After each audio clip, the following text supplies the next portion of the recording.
Hello, everyone. My name is Rich LaRochelle. I'm one of the directors at the Fredericksburg Food Co-op. Anita Robertson, say hello, Anita. Hi, everyone. She and I will be sharing the duties of moderating tonight. And so she'll be asking questions, but she asked me to introduce Cornelius, who's a friend who I've known for more than 20 years. So it's my pleasure and I'm excited to be able to bring Cornelius to Fredericksburg, even though you're not here physically, Cornelius, at least you're here via Zoom. So we're so happy to have you with us. Cornelius is the executive director of the Federation of Southern Cooperatives. He is the 2019 winner of the James Beard Leadership Award for his tireless work to develop and strengthen low-income African-American and other low-resource communities. Cornelius has a background in economic development and business development, and for the last 24 years, he's been at the Federation of Southern Cooperatives. And for the last 6 years, he's been in the lead role as the executive director. Cornelius, as you'll learn tonight, is an amazing man leading a unique and exemplary organization. So before I turn it over to Cornelius, let me just suggest that you go to speaker view in the upper right-hand corner of your screen. We'll just all do that together here. And if you could all go on mute, unless you're speaking, that would be great. And Anita will be, if you have questions, please put them in the chat room, and then we'll be taking your questions after or even during Cornelius's presentation. So let me turn it over to Cornelius.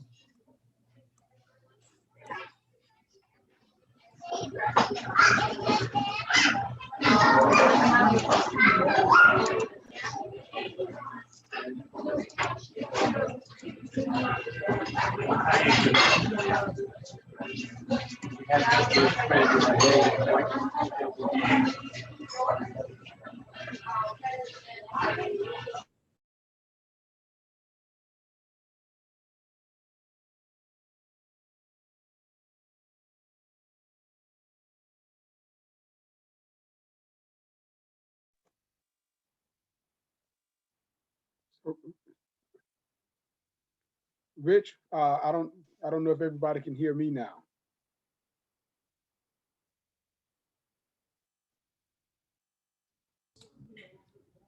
Okay.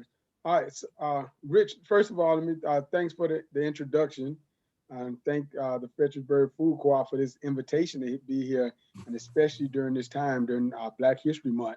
So I thank you all and Anita and everybody else who was involved in really getting me here. It's an honor.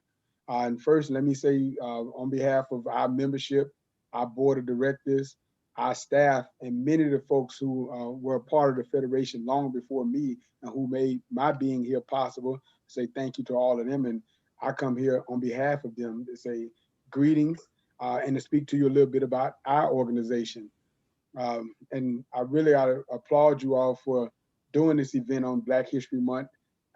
First of all, for recognizing all those trailblazers who were in the forefront and of some history-making moments, but even more importantly, for many folks who move mountains behind the scenes, who many of us have never known and who probably would never know, who made a lot of our work and many other things possible. And so what I'll do is let me really just kind of talk to a lot about our organization, the Federation of Southern Cooperatives Land Assistance Fund. Adam, next slide, please. And so what we are as a federation, we are a nonprofit cooperative association of Black farmers, landowners, and cooperatives all across the South. What our membership looks like is roughly about 75 cooperatives and nonprofit organizations that make the organization up, scattered in all these various states, making up about 20,000 individuals. Again, they're individual farmers, individual landowners, but also cooperatives. And these cooperatives are made up of a number of people depending on the various sizes. Agricultural cooperatives are the primarily base of our organization, these Black farmers and landowners, but also credit unions, where you have thousands of members as member of some of these credit unions. Next slide, Adam. And so we're we're we're uh, we're structured very simply. What you see in front of you is a chart that was drawn up for our organization structure back in the late 60s. It was what guided the formation of the organization. It's the structure we still operate by now.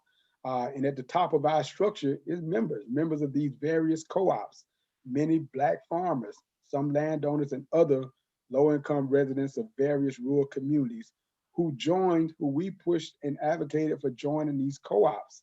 And let me step back for a minute to talk about our organization in terms of its founding. Again, I mentioned it was founded in 1967, but it was founded directly out of the civil rights movement.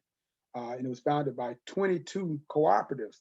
So there were cooperatives that were being formed as part of the cooperative movement, but also out of the civil rights movement back prior to the formation of the Federation in 1967.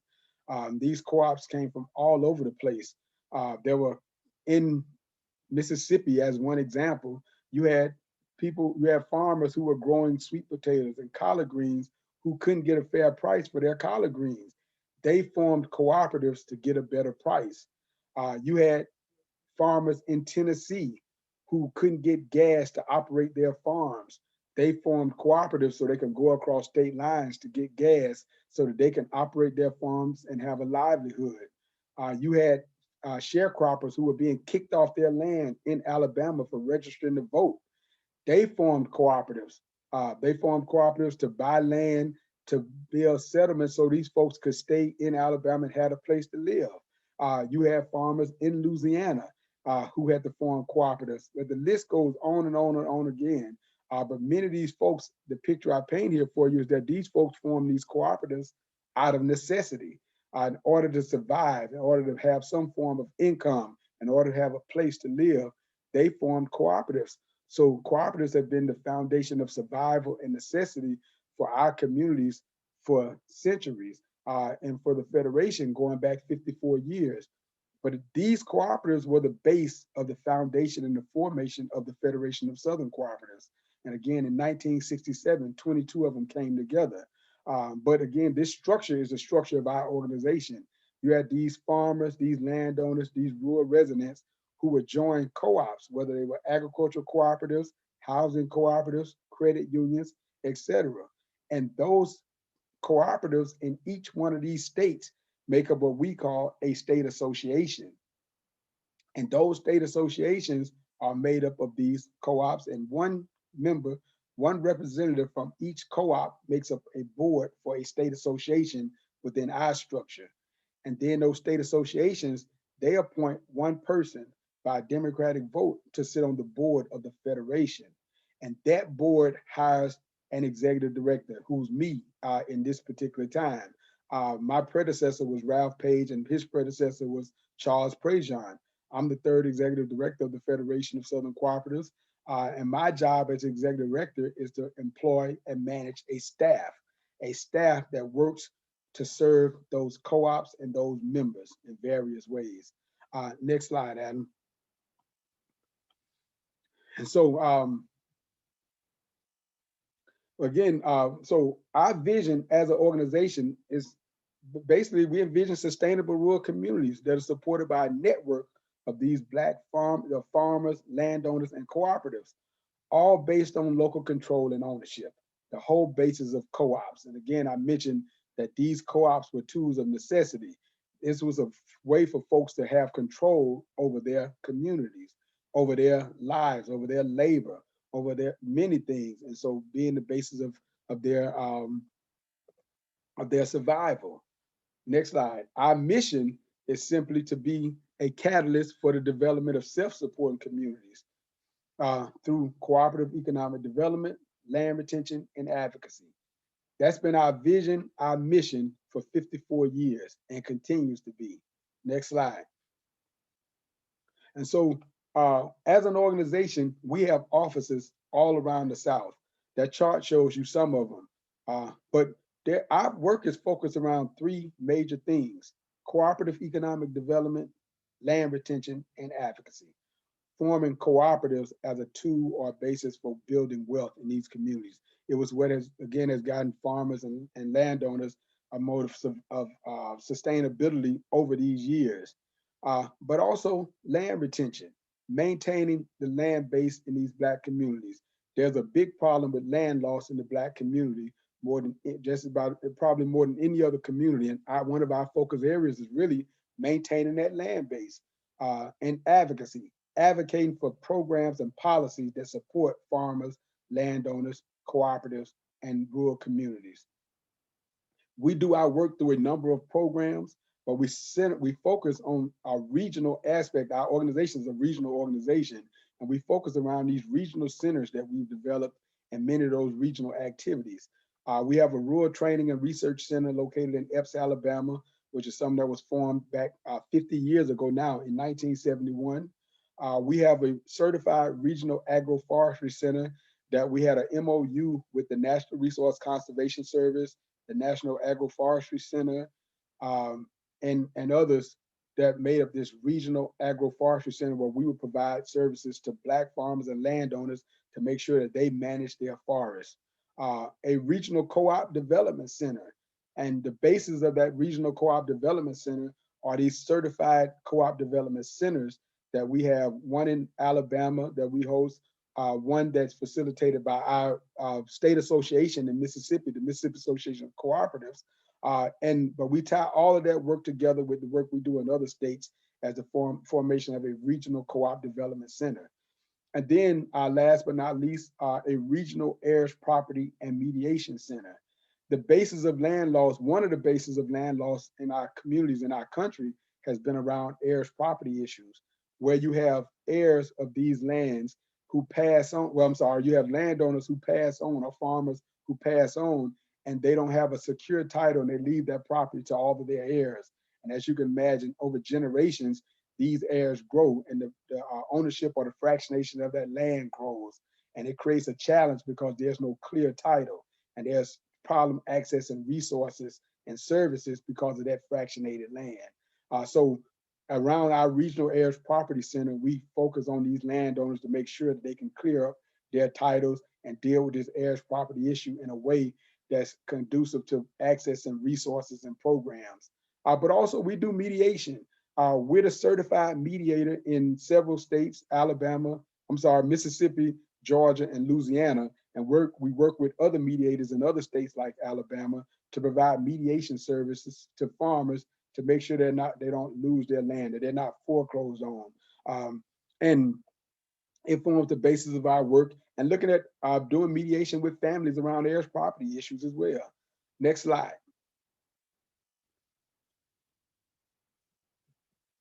So, and I go back again through the history of our organizations. I said before that we were organized in 1967, but it was a meeting that started in 1966, where 10 of those 22 co-ops came together first and met in Mount Beulah, Mississippi, talking about the idea of a federation. But based on some support from folks like the Southern Regional Council and the Ford Foundation, NCBA CLUSA, the National Co-op Business Association, the Federation was able to have a meeting in 1967 with 22 of those co-ops at the Interdenominational Theological Center in Atlanta to form the Federation at that time. And so in that time, Charles Prejeant was one of the members of one of the co-ops out of Louisiana, but he was selected to, and also was on the board of the Federation and was selected to be the first executive director of the organization. Next slide, Adam. And so in 1970, the Federation started establishing this training center. It was officially formed in 1971 when the land was finally cleared up. And that was with the support of many folks. I mentioned our connection to the civil rights movement. And there's a book called Collective Courage, Jessica Gordon Nimhart, and she wrote it. She talked about the cooperative movement being a silent partner of the civil rights movement, the Black cooperative movement, that is. And so the work that we did as a federation was very key, but the work that many of those civil rights workers did in terms of organizing co-ops and vice versa was key to our work. And one of the familiar names that you'll know, John Lewis. At that time, John Lewis back then worked for the Southern Regional Council. And a lot of the support that the Southern Regional Council gave was very instrumental in the Federation forming and being kicked off. There were people like Albert Turner, who was very instrumental in the creation of the training center. Our training center was formed in collaboration with the Panola Land Buyers Association. Back then, sharecroppers were being kicked off their land, and I mentioned some organized. The Panola Land Buyers Association was one of those co-ops that was formed back in the early 60s when sharecroppers were kicked off their land, and they started purchasing land. There was agreement with the Panola Land Buyers Association and the Federation back then to purchase about 1,200 acres of land that Albert Turner, who was a part of that conversation and helped really make that happen, Lewis Black and others. But Albert Turner, folks would know, he was a close advisor to Martin Luther King and was also the field director of the Southern Christian Leadership Council, SCLC. Albert Turner is probably known when you look at Martin Luther King's funeral, the funeral procession. He was the one that was leading the mule during the funeral procession, but he was instrumental in the formation of this training center and a lot of work as part of the Federation. So I say all that to say our ties to the civil rights movement. Again, as Jessica mentioned in her book, this movement, this cooperative movement, the Federation was a silent partner of the civil rights movement. And so many of these things happened over these course of these years. Next slide, Adam. And so I'll move to, as we go into the 80s, some key things that happened that was very instrumental and as I think is befitting to talk about during Black History Month. In 1982, there was a Civil Rights Commission report that was sent out that said that at the rate that Black farmers were losing land, that by the year 2000, there would be no more Black-owned land if it continued. And that came from a key statistic. Back in 1910, you had 218,000 Black farmers owning roughly 15 million acres of land. Before the turn of the century, in 1992, according to the US Census Bureau, there were only 18,000 Black farmers remaining with a little over 2 million acres of land left. But because of those statistics, again, this in the trend of land loss, the Civil Rights Commission did this report and said there would be no more Black-owned land in the year 2000 if there wasn't some done. And what we've been doing is trying to figure out how to always keep doing something to reverse that trend. And one key thing that happened, again, the Federation was these 22 co-ops that came together in 67 to create the organization. There was another organization at that time called the Emergency Land Fund that focused strictly on Black land loss. In 1985, the Federation and Emergency Land Fund merged to create the Federation of Southern Cooperative Land Assistance Fund. So in collaboration with that merger, we built our strength to really focus on not only cooperatives and developing co-ops as a tool for economic development, but also really focusing on that Black land loss issue. Moving forward, in 1987, there was something called a Minority Farmers' Right Bill, which was done with the Federation. It was a child of the Federation, but in work with a coalition of a whole lot of other organizations, we're able to get this Minority Farmers' Right Bill passed. And it was amended by the ACA, the Ag Credit Act of 1987, with the purpose of providing outreach to minority farmers. That bill has morphed and soon became Section 2501 of the Farm Bill. And the Farm Bill is some bill that we work on every 5 years. We spend a lot of time on as part of our advocacy efforts. But within the Farm Bill, there's a 2501 program which came from this Minority Farmers' Right Bill. And so now that legislation within the Farm Bill really guides the work that's done around this country with not only Black farmers, but with all socially disadvantaged farmers and ranchers, including Native Americans, Hispanics, women, etc. And so the history of that came from this Minority Farmers' Right Bill that was done back in the mid to late 80s. So again, talking about some history and moving on to 1990, the first lawsuit was filed, the first Black farmer lawsuit was filed by FLAG, the Farmers Legal Action Group, with a lot of assistance and support from the Federation leading those efforts. That led the way to what became in 1999, Pickford versus Glickman, basically the Black farmers lawsuit as we know it today. the largest civil rights lawsuit in the history of this country. So again, you see the history and some things as it interacted. And again, I think it's appropriate and important to talk about this during this time, during Black History Month. Next slide, Adam. So today, moving forward today, we still, as an organization, we still operate by that same mission, that same vision that I laid out to you earlier, with a focus on cooperative economic development, land retention, and advocacy. And our organization is primarily driven by those statistics that I laid out to you. In 1910, 218,000 Black farmers with 15 million acres of land, and a significant loss of land is resulting to almost 1,000 acres a day, where only 18,000 Black farmers were left by 1992 with a little over 2 million acres of land. And so we've been working to reverse that trend all these years, and it's driving a large part of our work. We're chartered to work in 16 southern states and the District of Columbia. I guess by some strange mean, back then when we were chartered, we couldn't be chartered in the South based on the environment then, but also based on the lax cooperative laws in the South. We had to be chartered in the District of Columbia. So we then and now act as a foreign entity in our own home, in our home states. But we're chartered in all these states, chartered to work in 16 states and the District of Columbia, where we're actually chartered.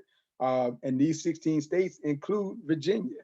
So important for you all to know that. And again, I appreciate this opportunity to speak to you, especially here in Virginia. Our board representation is in 11 of these southern states, which are listed up there: Alabama, Georgia, Mississippi, Louisiana, Florida, and so on. Next slide, Adam. So these states where we have offices and where our focus is in 6 states, again, because this is where we have physical location and staff: Alabama, Georgia, Mississippi, Louisiana, South Carolina. And we also have a satellite office in Ohio based on some urban ag work that we're doing in collaboration with then Congresswoman Marsha Fudge and others. Our programs span the South. We have active programs in 8 states, the states that I've mentioned above, including North Carolina and Texas. But we really emphasize our regional structure and our presence, as well as some cooperatively owned businesses that we've created as a cooperative organization in order to move towards sustainability. Right now, we're a huge partner with USDA, the United States Department of Agriculture. We work with just about every agency within USDA, the National Resource Conservation Services, or NRCS, Rural Development, FSA, or the Farm Service Agency, APHIS, the Animal Plant Health and Inspection Service, and again, many others, just about every agency within USDA.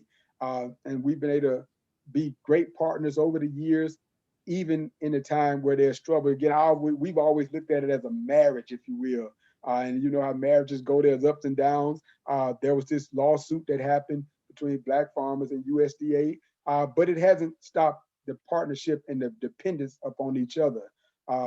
Our country, as most know, is that our country is primarily owned by private landowners. So anything we do as a country, we have to do through private landowners, including Black farmers and Black landowners. And so our job is to really work with USDA and the many agencies to make sure that those farmers, those landowners are accessing the programs of USDA and being an instrumental part of protecting our air, our water, and our soil, as the agency, or NRCS, likes to say. And so we are a partner there, and Black farmers and all farmers, small farmers, women farmers, Hispanic farmers, other, are important to the structure and to the goals of this country. And so we like to make sure that we participate with those, with the agency, and make sure that Black farmers and well as others are also being very engaged in it.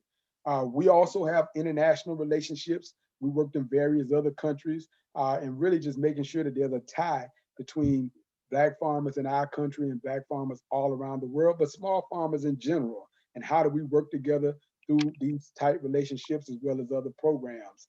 And so we've been really trying to figure out how do we continue to build relationships to get at that vision that we talked about, these sustainable rural communities that are supported by a network of farmers, landowners, and co-ops, not only around the South, but around the world.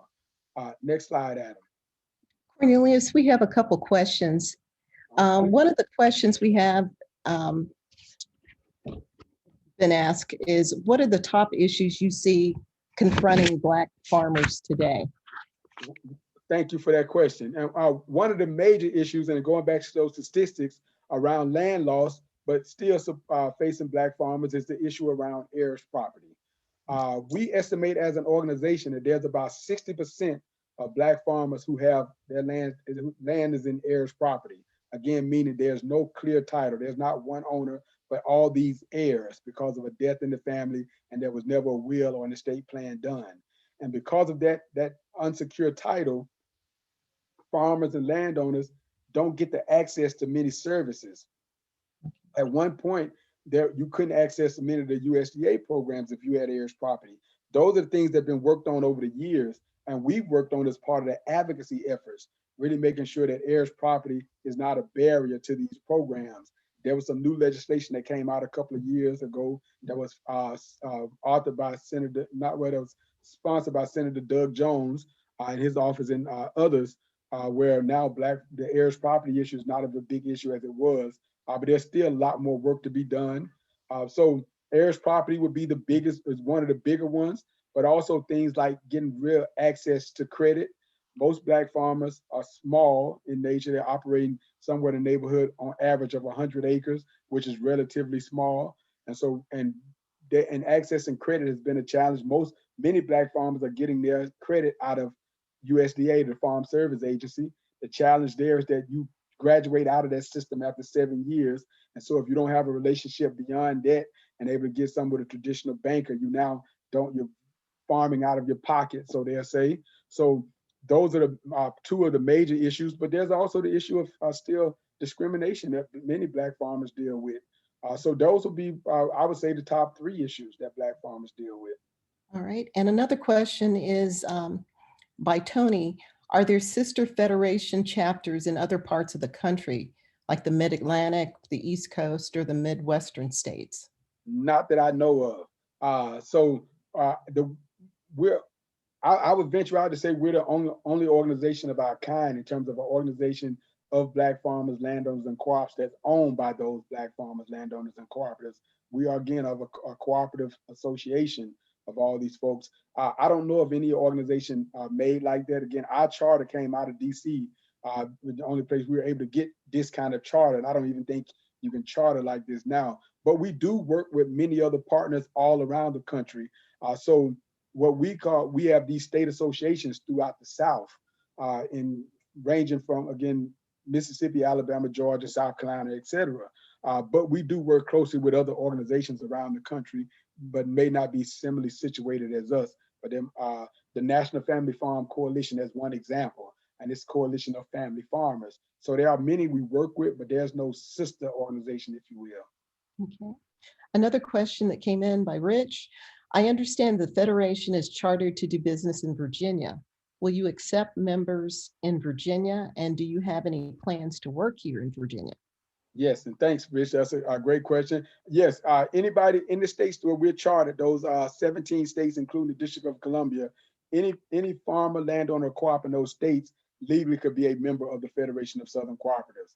And in order to be a member, all you have to do as an individual farmer, landowner, or cooperative is really apply to be a member. The application then goes to the board of directors. The board of directors looks over to make sure things are in place with the help of an attorney to make sure if it's a co-op, for instance, that it's a legally structured cooperative because the ownership of our organization rests within the membership. And so not only are you joining an organization, you're becoming the owner of the organization. So anybody in Virginia could join. Again, you will submit an application. It will be looked at through by the board of directors and then submitted there and approved at our annual meeting by the membership overall. Okay. Also, since we're a cooperative, we wanted to know, do you sell any products that food co-ops can purchase? Great question. I mentioned earlier the subsidiaries that we were talking about in terms of becoming a sustainable organization. One of those is something that we call SOCO, and it's our regional marketing system. It stands for Southern Cooperatives. But through SOCO, we buy and aggregate the produce of Black farmers all around the South. But we sell that produce at various markets. A few years ago, one of our biggest markets was in Boston.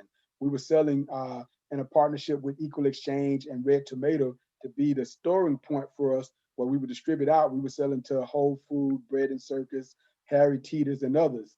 And we were sending trailer loads of watermelons every week for the season, 50,000 pounds per load. We also have relationships with people like the Neighboring Food Co-op Association. These food co-ops in where they're in the Northeast, in the Northeast, and we're selling pecans. We've sent some watermelons and some other things to the Neighboring Food Co-op Association.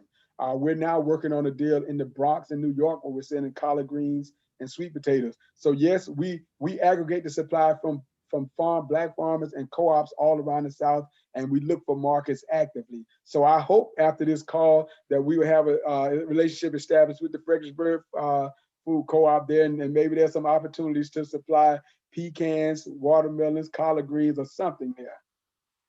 Okay. Another question in terms of technology, in the rural community, technology is a big issue. What kind of issues are you facing as you branch out? Technology is definitely a big issue. When we got on this call, I was talking to Richard, so with every virtual call, every Zoom meeting, or every meeting that we've had, we always experience problems. We just had because of the pandemic, we had to do all of our meetings over the last year, like everybody else, virtually.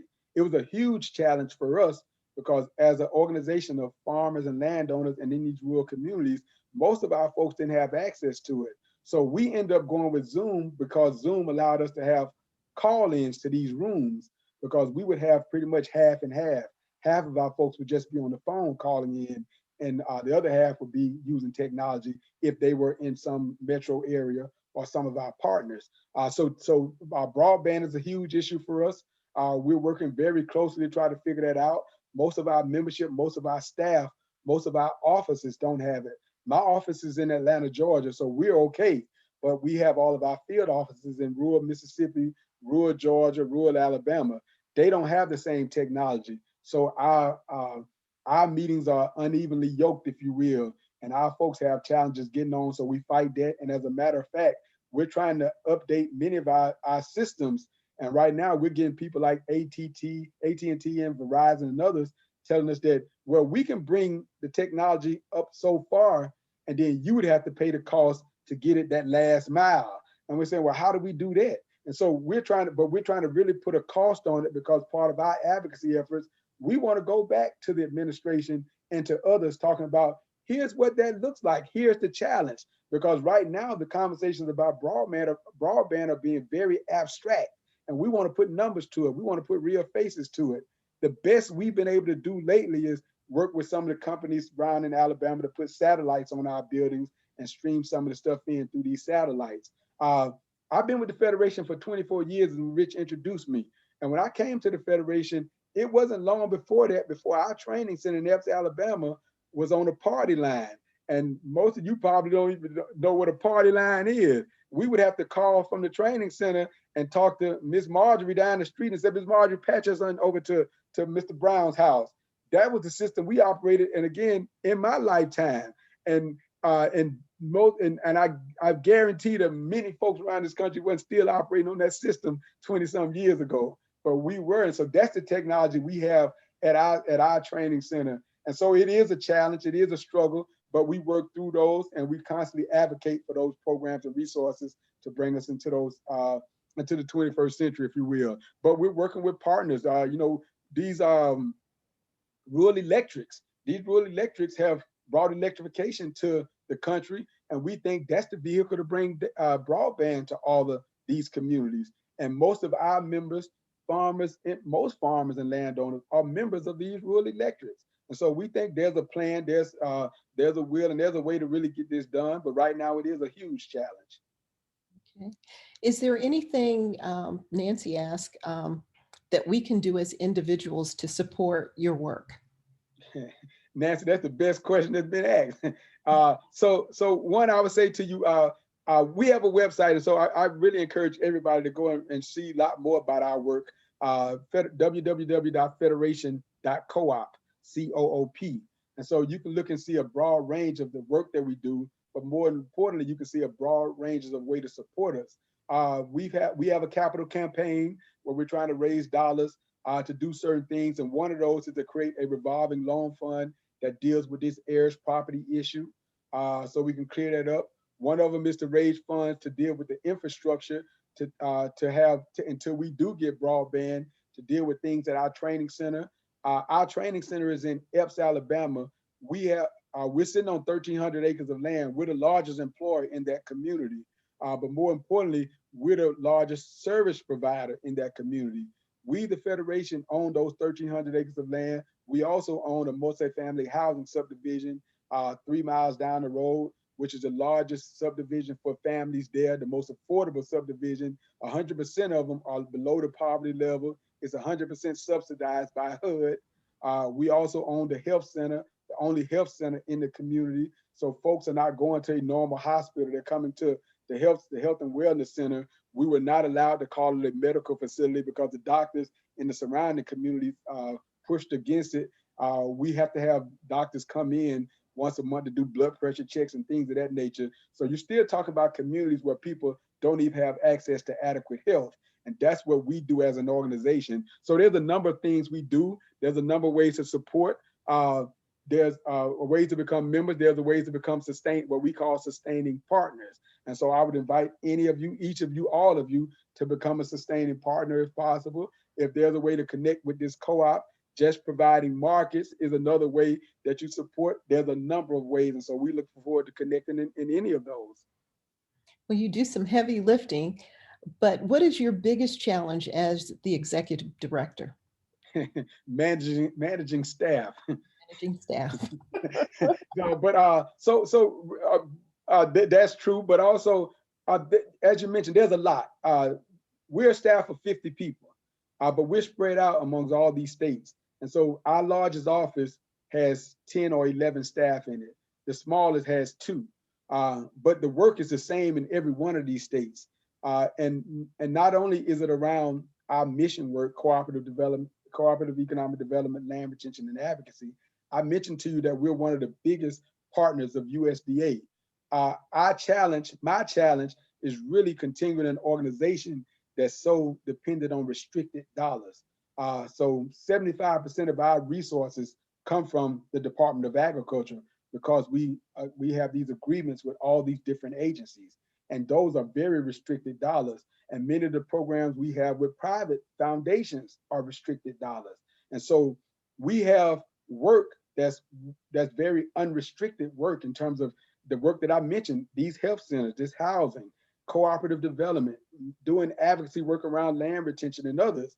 That's work that's not funded by programs. So what we have to do is figure out how to get unrestricted resources. So one of my biggest challenges as the executive director of the organization is really trying to figure out how to manage an organization with all this unrestricted need, but with all these restricted dollars, and figuring out how do we move to more of a sustainable organization. And that's the value of these sustainable entities that I mentioned to you, whether it be the regional marketing system, the multifamily housing, or the pecan processing facility that we have.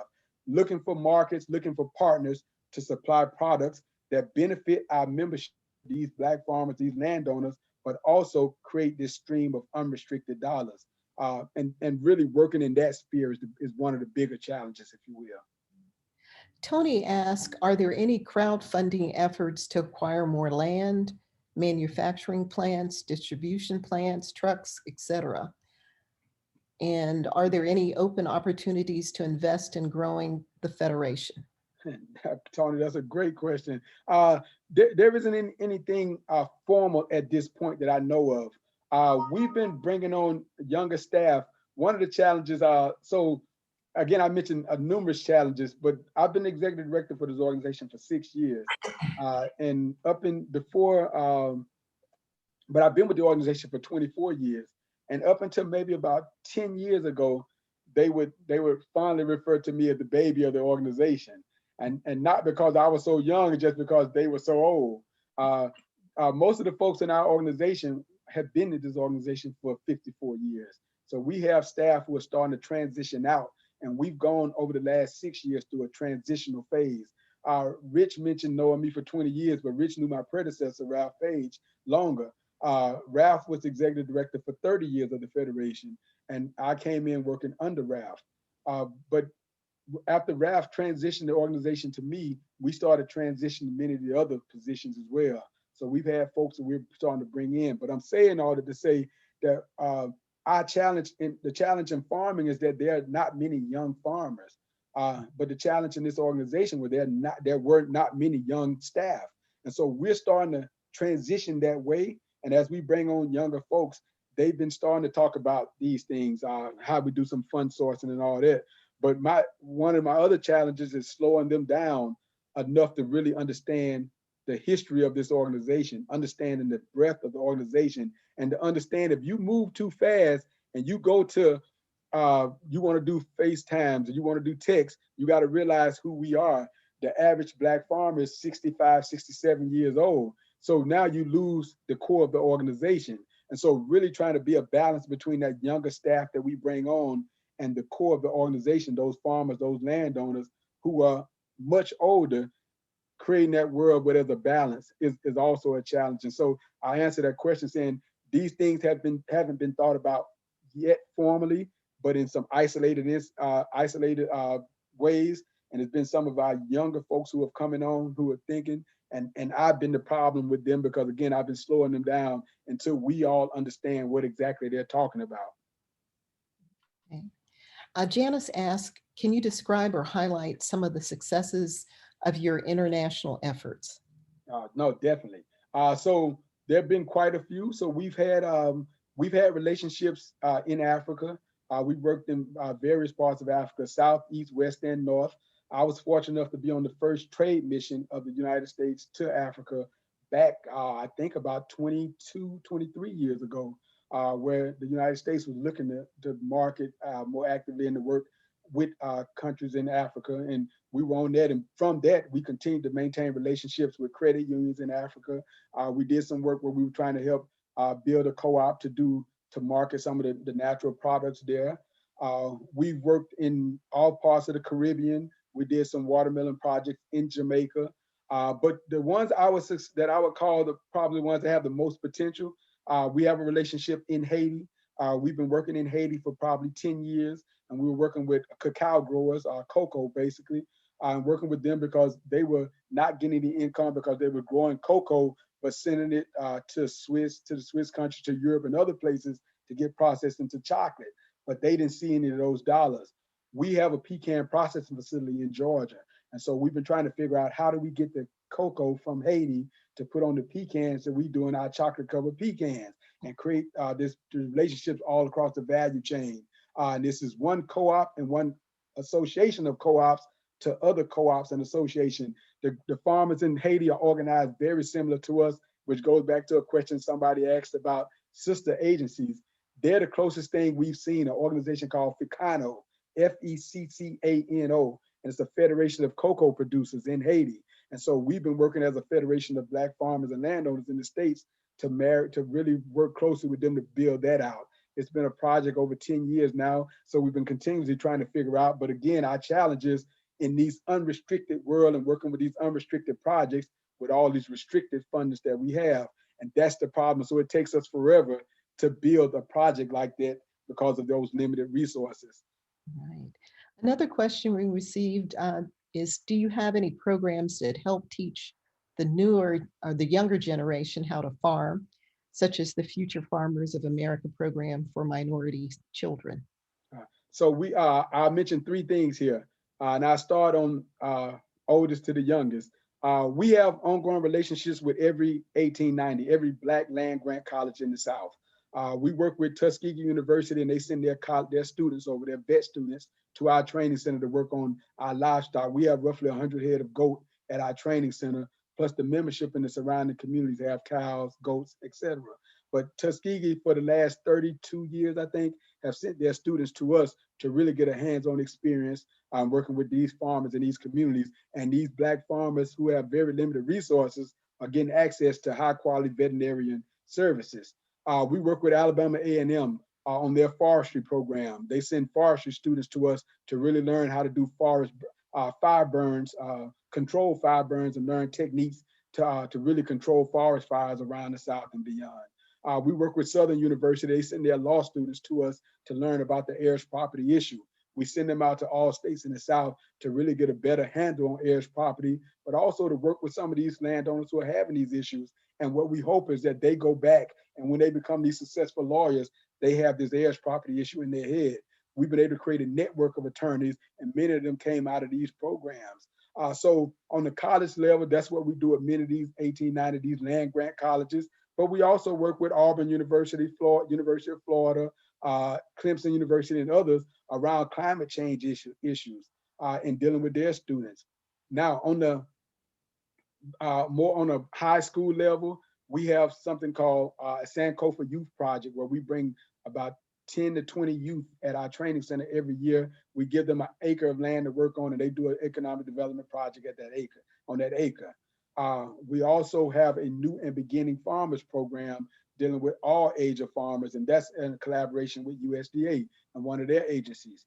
So I say that to say we work with youth on every level, because we recognize that we got to continue to build the youth. But our goal on is really making sure that they understand forest, they understand agriculture, and more importantly, they understand their communities, and they have another option as opposed to migrating to cities in the north, and helping to get them into some of these 1890s that continue the circle of our collaboration with these universities. Okay, we got a question from Michael about the status of the Black farmers lawsuit and the status of the settlement. And are there still some issues still being litigated? And did the Federation help Black farmers who may have been discriminated against filing for compensation? Yes. So let me start with on the chart that I was showing you. One of the dates I showed was in 1990, when the first lawsuit was actually filed, and that lawsuit was filed in collaboration with the Farmers Legal Action Group. That wasn't the black farmer lawsuit as we know it now, but it was precedent setting for it, and that's a very little known fact. But from that black farmer lawsuit that was filed in 1990 with the Farmers Legal Action Group, then in 1995 or 1997, there was a caravan on Washington where these black farmers came from all over the South to DC to talk about these issues. But there was a culmination of many things that led to that 1999 lawsuit, and many folks who played a role in that. So we only saw 1999, but when that lawsuit happened, Pickford versus Glickman, I think it was a settlement for 1.2 billion, I think. And then it was a following settlement, Pickford 2, because the basis, there were so many black farmers that didn't get access to it. And so it was Pickford 2, which was for the late claimants, those who filed late and didn't get into the first lawsuit. But what it ended up being was the largest settlement for a little over, that was another 1.2 billion, I think. So a little over $2 billion total for both lawsuits, Pickford 1 and Pickford 2. But those lawsuits are over now. There are still conversations, there's still a lot of things, but the last dollars were already paid out on those lawsuits. After several years ago, there was something called Cypre. So the remaining dollars that were left in that lawsuit, and they created this Cypre fund. And Cypre is French for make it as close to the original intent as possible. And so it's a common term when you have these class action lawsuits and money's usually left over and they figure out what to do with it. And so there was a conversation about what to do with the remaining dollars. So I say that to say that there's no more money being paid out as part of this settlement, but there was a pot of money that was left in the Cypre funds, in which they put some out to organizations like ours to continue to do the work to make sure that black farmers who had been part of that settlement were able to continue to farm.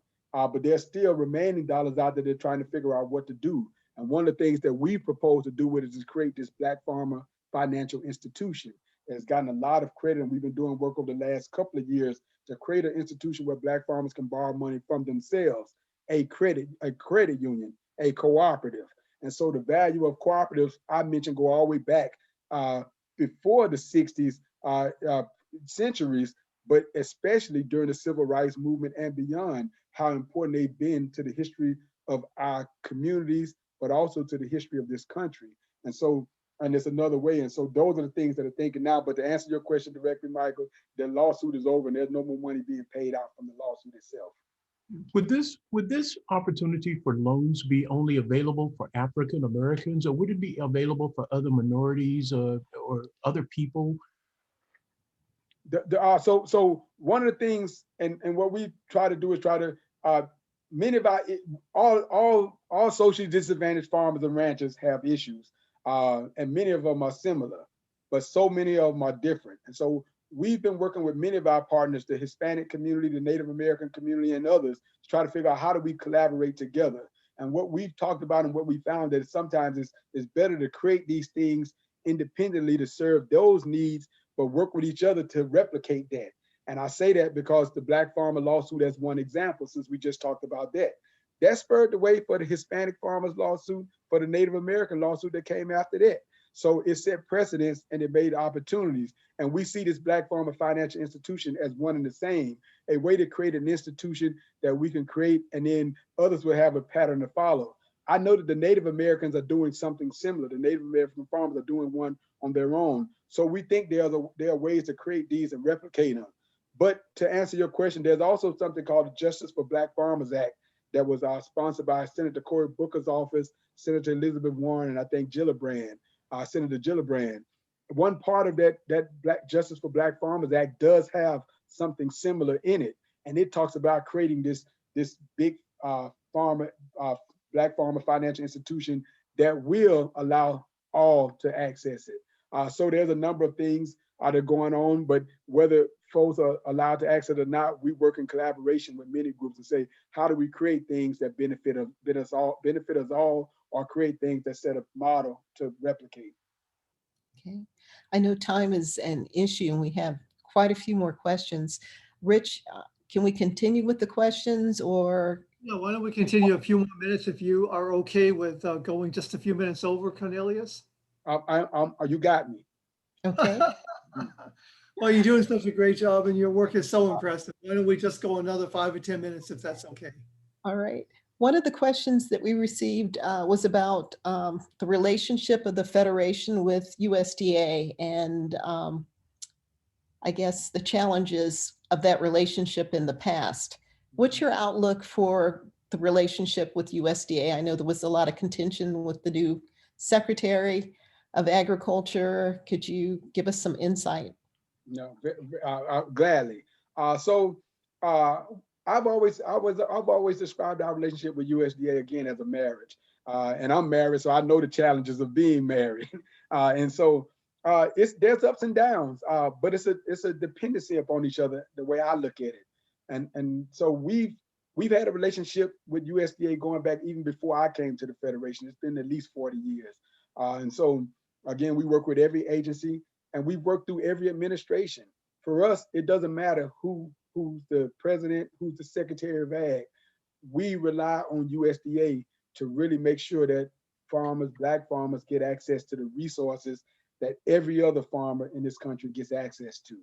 But USDA also rely on us to make sure that Black farmers are part of the solution that are part of the solution to the problems that we face as a country. Whether it's conservation, climate change, or whatever it is. Because again, in order to really impact this country on an environmental level, farmers are at the forefront of it. And one of the examples I always go back to is back in, I think it was in 1995, and most folks probably never even heard of it. There was a what they call a toxic algae bloom that occurred in Lake Erie.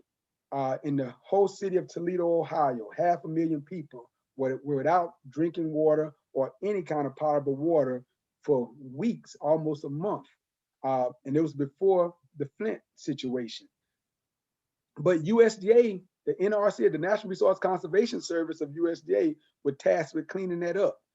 That happened because of pesticides that ran off a farm into the lake. And that sun hit it at the right time to create a bloom, a toxic bloom. EPA, who's also a partner of ours, has reported that this toxic bloom situation is in every state of our union, just waiting for the right time for the sun to hit this field. And so that mess came from a farm. So farmers will either impact our nation negatively or positively, depending on the relationship that we have with them, depending on the relationship that USDA in particular has with them. And so the resources, the education, the programs of our country must go out to small farmers, to all farmers, and especially Black farmers, because you can't clean up the land on one farm and not worry about it on the next. Because when water passes that farm, if you clean it up here, it's going to get tainted as soon as it passes here. And the same thing for our air and our soil. It's all contiguous. And so USDA is also contingent upon organizations like ours to be the bridge between many farmers who have not gotten the resources, who have not gotten the services, to make sure that they get them, because those programs, that agency is just as important, if not more important, than any other one in this country.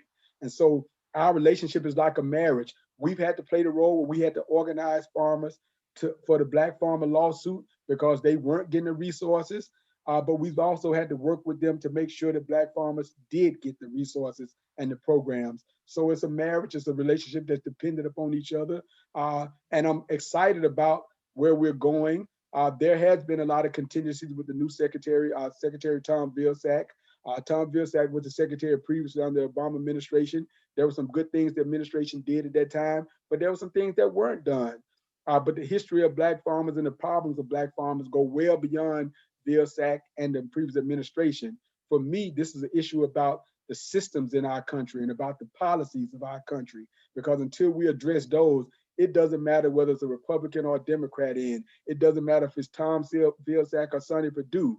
Our issues remain, and they remain because of structures, because of systems, because of policies. And those are the things that we're excited to work on, and we're excited to work on them with this administration that's coming in, because they've acknowledged that these are some of the things that we want to work on. But it doesn't matter if it's this one or the next one. We will always be here working on these issues because we don't have a choice. Because if we don't do something, that toxic algae bloom that happened in Ohio will happen in Virginia, it'll happen in Georgia, it'll happen in Mississippi, it'll happen in every country, because the toxic algae bloom is already sitting out there just waiting. And so we have to clean up our environment, and we do that by starting with farmers, and Black farmers are also part of that equation. Well, thank you so much. I'm going to turn it back to Rich. And we thank you so much, Cornelius. This has been just an interesting discussion, a wealth of questions. We want to thank everybody for coming out and participating. It's just been awesome. Cornelius, thank you very much on behalf of the Fredericksburg Food Co-op. I don't know if you can hear me. I hear you. Okay, good. Thank you so much for being with us via Zoom, but we want to get you here in Fredericksburg, okay? I look forward to coming. I look forward to figuring out how to set up a relationship. I'll be excited about a relationship between the Federation of Southern Cooperatives and the Fredericksburg Food Co-op. So I look forward to coming. I'm excited about working with you all. Thank you for having me here. Especially during this time, Black History Month. I think it was an important conversation to have, and I appreciate you inviting me to the conversation. I appreciate what you all are doing. I'm always excited about working with farmers, with co-ops. And so I look forward to connecting with your co-op and really deepening this relationship. And thank you to all of you who are on and for putting up for me for over an hour. I really appreciate it. It's been exciting. I've had a great time. I've had fun. I look forward to coming meeting you all in person. We'll see you in Fredericksburg before the year is out. I look forward to it. Thank you. Thank you so much. You're an amazing guy working for an impressive organization. We're grateful for you. Thank you. Thanks so much. All right. Take care, everybody. Thanks, Cornelius. Thank you. Thank you all.